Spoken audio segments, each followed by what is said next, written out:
تحریک طالبان پاکستان نے مارچ کے مہینے میں ہونے والے اپنے حملوں کی تفصیلی رپورٹ جاری کر دی۔ شائع کردہ رپورٹ کے مطابق ٹی ٹی پی نے گزشتہ ماہ کل 39 حملے کیے۔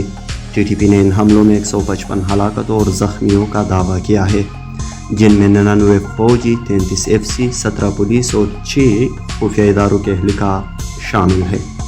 تحریک طالبان پاکستان نے دعویٰ کیا ہے کہ اس ماہ انہوں نے سیکورٹی فورسز کی 7 گاڑیاں اور 3 مراکز و چوکیاں تخریب کا نشانہ بنائی ہیں، جبکہ ایک J3 گن، ایک کلاشنکوف اور سینکڑوں گولیاں بھی قبضے میں لینے کا دعویٰ کیا گیا ہے۔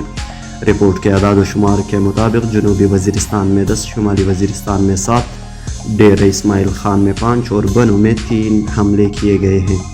اس کے علاوہ چترال، پشاور، مومن ایجنسی، کرم ایجنسی اور خیبر ایجنسی میں 2، جبکہ ٹانک، لکی مروت، درہ دم خیل اور باجہ بڑی ایجنسی میں 1 حملہ ریکارڈ کیا گیا ہے۔